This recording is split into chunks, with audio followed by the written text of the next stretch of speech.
Hey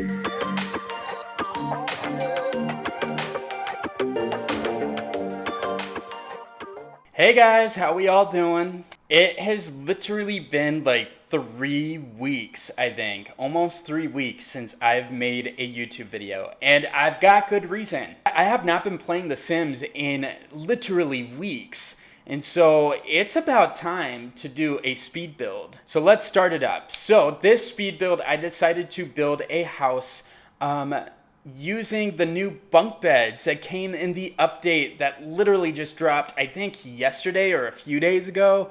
I don't remember. But I decided that I wanted to try out these new bunk beds, and let's talk about them. I think that it's amazing that finally the Sims team is listening to us and they're including bunk beds into the game, just because it's something we were literally lacking in The Sims 4. It's something that existed in The Sims 3. I don't know if it was in The Sims 2 or not, but definitely it existed in The Sims 3. But just like pools, it did not exist in The Sims 4, and it was so frustrating because why would you put things in The Sims 3 but not then also put them in The Sims 4? I don't know. The fact that it took 7 years to get bunk beds though, no comment. So I wanted to utilize these new bunk beds. So I started with just a room, and I did upload this room to the gallery. There's literally nothing special about this room. I literally just wanted to test out these new bunk beds. And I think it's cool that you had the lofted bed with nothing underneath. However, the only dilemma that a lot of us are complaining about is the fact that you cannot put really anything underneath the lofted bunk bed. So what is the point of the lofted bunk bed? However, I have seen on Twitter users like Little Dika actually did some diving into the code, and they found that in the code there are slots, or there's coded slots for underneath these lofted bunk beds. So I think it is in the works, and it is their intention for these lofted bunk beds to have the ability to also have furniture underneath, like dressers, couches, desks with computers on them, and for it all to be super functional. I'm bummed that those abilities weren't included in this initial rollout of bunk beds, but as long as they are working on it, as long as they have an intention to bring that into the game, I'm fine. I can be patient. We've waited 7 years. What's another few months, right? However, hopefully it doesn't actually take a few months, because that would be really annoying. And so I finished that room. If you do want to download this room, it is on the gallery. I don't even know what I called it. I think I just literally called it bunk bed room.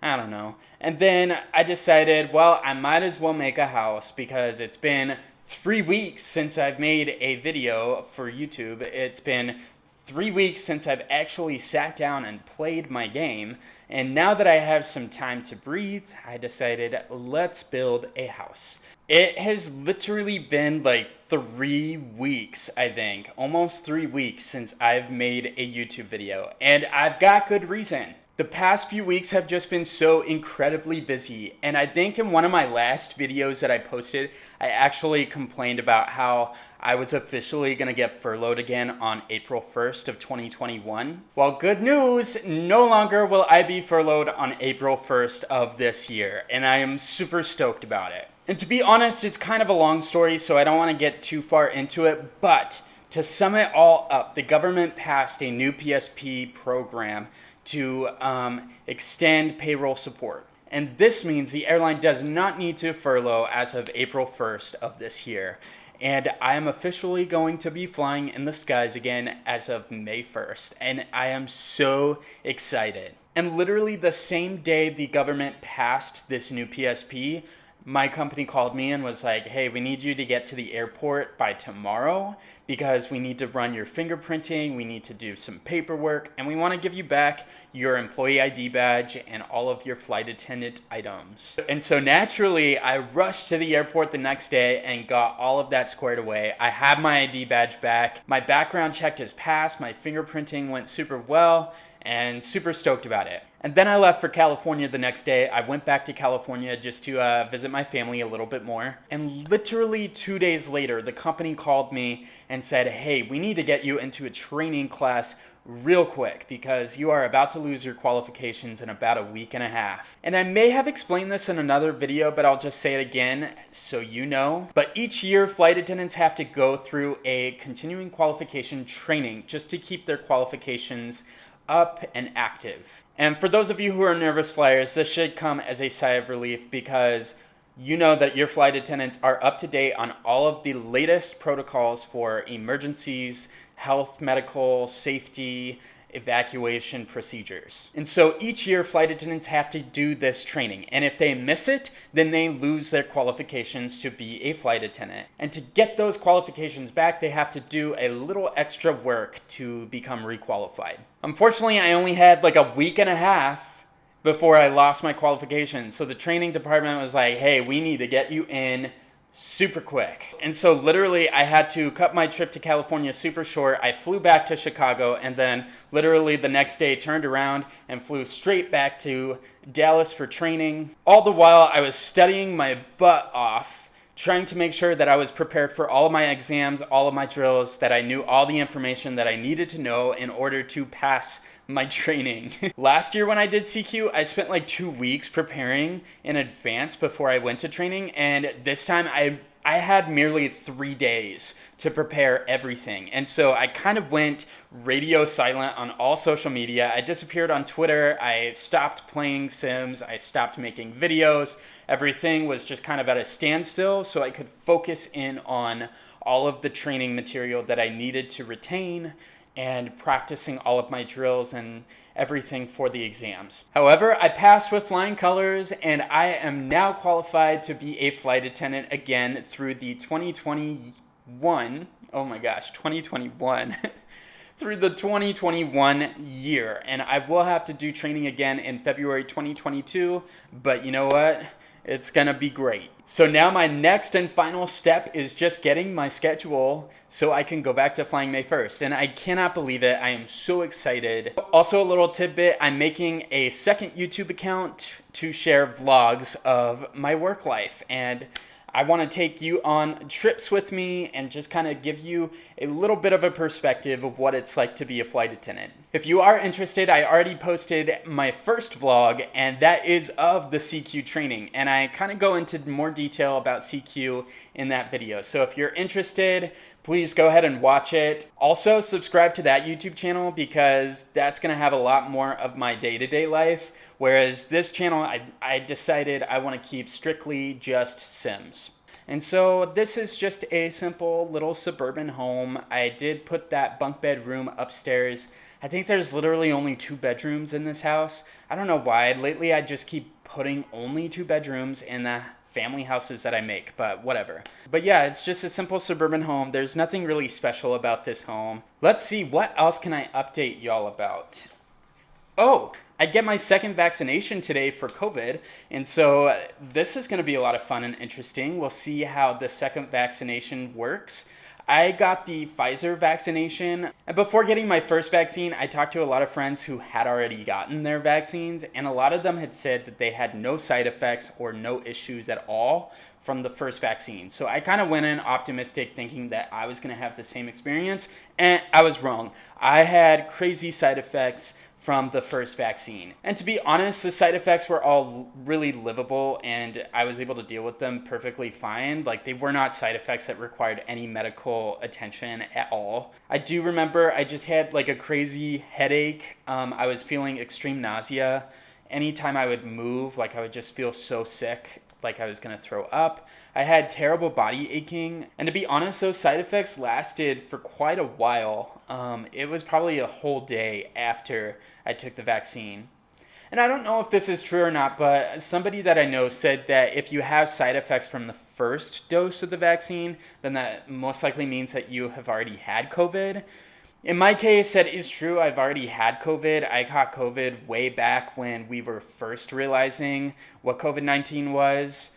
And to be honest, it's because of my job. I had worked a lot of international trips, and I just came down with like this weird sickness. I had no idea what it was. I thought it was just like this weird flu. However, when I went to the doctor, they weren't really sure what it was. They had no clue at that point. And so I don't know. It was just very vague at that time. And later, when COVID-19 became a bigger discussion and more of the issue as the pandemic began here in the United States, I quickly started realizing, oh, I probably actually had COVID, and that's probably what that was. So I never took a legit test telling me that I was positive with COVID-19, but that's because no test existed when I had it. However, I'm 95% sure that what I had was COVID-19. So I've already had it. And if it is true that if you have a really bad reaction to the first dose of the vaccine, that it means that you've had COVID, well, in my case, I guess that would make sense because I had COVID and my first dose reaction was just like, yeah, it was bad. I have my fingers crossed, and I'm really, really, really, really hoping that I don't have any reactions to this second dose. However, enough of that. Let's talk about the build some. Like I already explained, it's just a simple suburban home. The front of the house is literally so ugly to me, and I don't know why. Do you guys ever do this when you build and it just starts looking ugly? You're just like, meh, whatever, I'm just gonna let it be what it is, instead of really like fine-tuning it and making it look pretty or have like really good curb appeal. Yeah, that's kind of what happened to me in this build. I created the house, the floor plan, I was like, ooh, this is unique, I like this floor plan. I spent a lot of time doing the backyard and the landscaping and everything, and then when I finally came around to the front, I realized, oh wow, the windows look really weird on the second level, and it just kind of makes the house look really awkward. Oh, another thing about this house, I used a lot of swatches and furniture items that I do not usually use when I'm building houses. This house, for some reason, I was like, you know what, I want to start using some swatches I don't normally use. And to be honest, it kind of came off with a 90s vibe. However, why don't we jump into game real quick and I'll give you a quick little tour of this house. Okay, so hopefully this is recording and working, but this is the house. Let's see, it looks like my Sims have started living already. We are in live mode. This is the outside of the house. It's literally like 10 o'clock at night, so you're not gonna see it at daytime. Pretty asymmetrical as far as the front goes. So you walk into the house and there's a lot of parenthood items up on the walls. I really love it. I think that it works super well. Why don't we turn on all the lights? Especially with the bunk bed update, I wanted to include a lot of these parenthood items because it's a family home and it just makes sense. And this is the living room, and this is where I was kind of saying that this house has 90s vibes. If you look at these drapes, like all of the drapes are super brown. And then we've got that giant TV. I did use the little key on the keyboard. I can't remember what it is. It might be the bracket to size up the TV. And I think it makes that 90s vibe scream out. And then since I was going with this 90s vibe, I included very odd colored couches. I feel like a lot of couches were just very weird and unique. I could have used couches with designs, but I like the shape of these couches the most in the game. You've got this little computer desk area over here that is not a 90s computer, but you know what? It could be an early 2000s computer. You never know. You've got like this dresser. You've got the bookshelf. It's super cute. You walk back here into the kitchen, and the kitchen has a lot of the parenthood items in it. I used the parenthood kitchen. We've got the parenthood backsplash. Super cute. I love all these decals up on the wall. I think that the colors are very 90s because, I don't know, it just screams 90s to me. Does it not scream 90s to you? If it doesn't, let me know. And then right off the kitchen, we've got this dining room right here with the matching colored wood. And I think that is also something that makes it feel very 90s. Just that colored wood. I don't know why. And I painted all the walls this beige color. So it's not white. It's like that beige color. And all 90s homes seem to have those beige walls. I don't know why, but they did to me. And that's pretty much it downstairs. There's not even a bathroom. I don't know. I got really lazy. Upstairs, though, we do have that bathroom. The bathroom connects to the hallway, but it also connects to the parents' bedroom. And this is the parents' bedroom. I think it also screams off that 90s vibe just because it's the wood. It's really, I think that's what it is. It's the wood. This late 90s, early 2000s style just all had this wood and this look. I don't know why. The bathroom is just literally so generic that you could cry.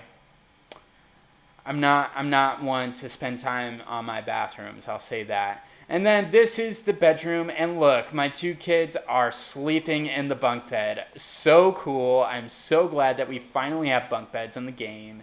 So my 2 Sims here, they're 2 teenage boys. They are twins. And so their bedroom is kind of like this hybrid kids room / teenager room. And I think that it fits. I used a lot of the posters. Let's talk about the posters for one.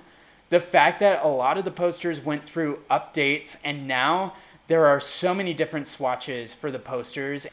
We've got a lot of dirty laundry on the floor. I've used a lot of clutter items on the floor just to make it messy. We've got a paint easel. We've got a guitar, a desk. It's just a super general teenager room. And literally that is the entire house. There is nothing special to this house. I did put a swimming pool in the backyard because why not put a swimming pool? It's a family home. But literally, that is the entire build of this house. It is so boring to me, but at the same time, so cute. I think it's a perfect little family home with 90s vibes. I'm so glad that the dust bunnies have taken a break from accumulating so much in our houses. I will say that. However, if you want to download this house, I did post this house up on the gallery. You can find it. Just look for me. My name is Jet Set Simmer everywhere you go. However, with that, I think I'm going to end this video here. Thank you so much for watching. Sorry for taking a 3-week break. However, hopefully now I could get back into the groove of making some videos. Probably won't be making videos daily like I was a month and a half ago, but at least one a week I think is probably a good goal that I could set for now. Thank you so much for watching, guys. Make sure to like and subscribe if you want to see more. Also, go ahead and check out my other channel if you are interested in seeing any of my vlogs of being a flight attendant. With that, I'm going to go, and I hope you have a great rest of your day.